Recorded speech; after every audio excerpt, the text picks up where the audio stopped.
St. Giles Cripplegate, using a full symphony orchestra, an expensive record. It wasn't. It wasn't as expensive. No, less expensive than most rock and roll records. An unsuccessful record.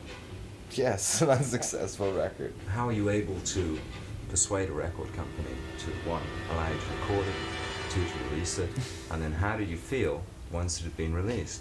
Elliot Roberts did all of this. I told him that that's what I wanted to do, that I wish I had the chance to do that. And he said, done. And I said, how? He said, don't worry about that. Next thing I knew, I was in London. Somehow he had just, I don't know what he told Mo Austin, I don't know what he did, and all of a sudden I was there, doing it.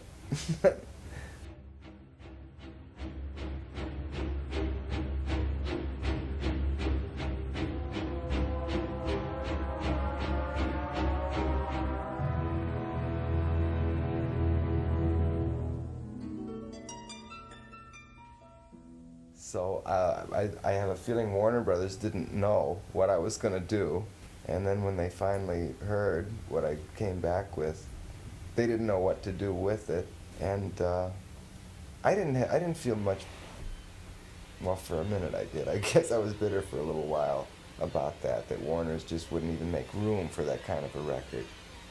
But that didn't last long.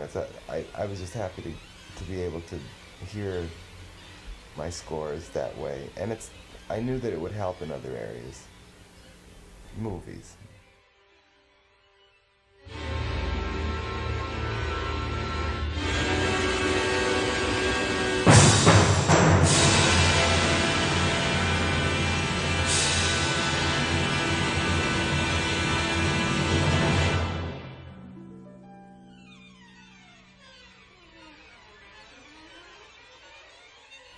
When did you write the scores? Was it written when you were in London with the No. orchestra? Oh no. Oh God. No. No. I had them. The minute I knew that this was coming up and I could do it, I'd had a lot of things that I'd been writing over the years that I started just putting together for 110 pieces. No, this wasn't spur of the moment stuff. I took time with this. That was my job. I'd get up in the morning. I was really a writer. I loved that. Get up and go to the piano and work on something that I really cared about. Yearn for those 10 days to come again.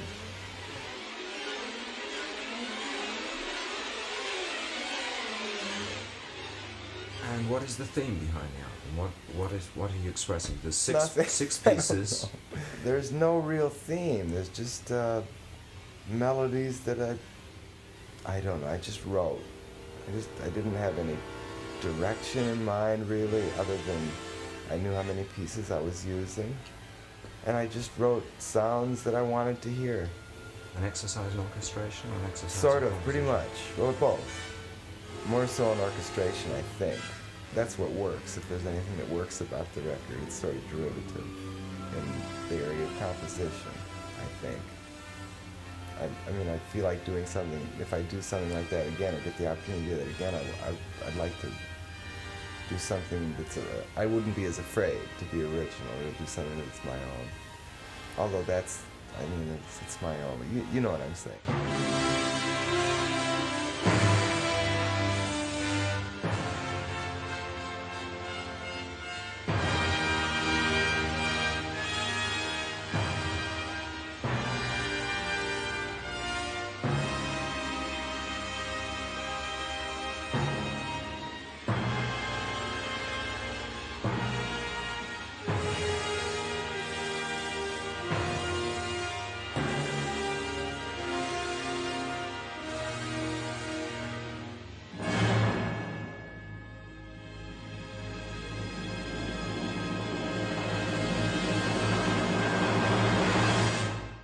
Did you draw upon any particular classical influences?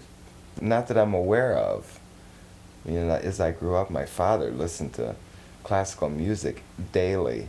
I mean, that's all that went on. So I'm sure that there's a lot of, every now and then, I'll listen to an arrangement I've done and I'll realize that there's a line that came from Puccini or something, but it's not conscious.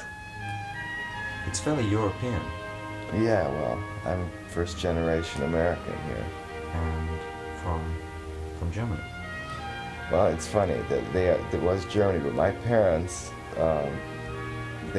my father never considered it Germany. My mother's was from Danzig, Gdansk, as they say now, right? So that was separate from everything. It was the Free City.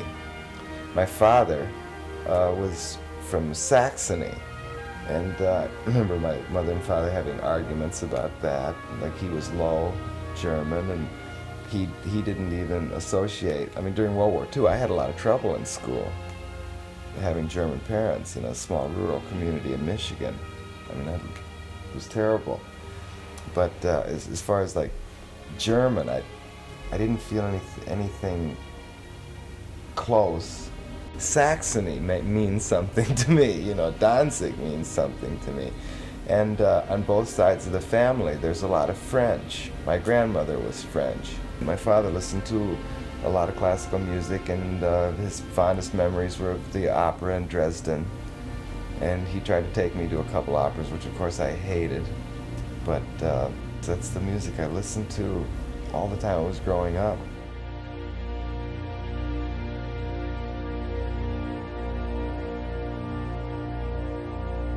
Influences in the record are?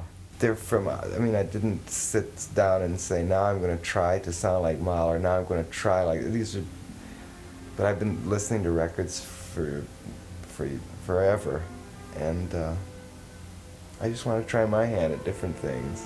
You studied the scores of other classical composers? I did for a while when I was studying with Leonard Stein.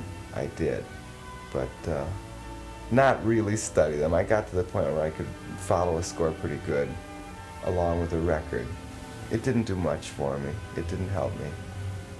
Rereading other scores, I didn't study them that much. I just, I was happy to be able to follow along with a record and a Stravinsky score and keep my place, know where I was. You know, that's difficult. Have you ever tried to do that?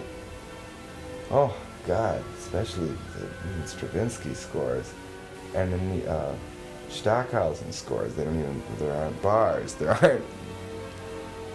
It's interesting. But you grasp the principles. You grasp the principles of orchestration, of Mahler, of Sibelius. That just comes.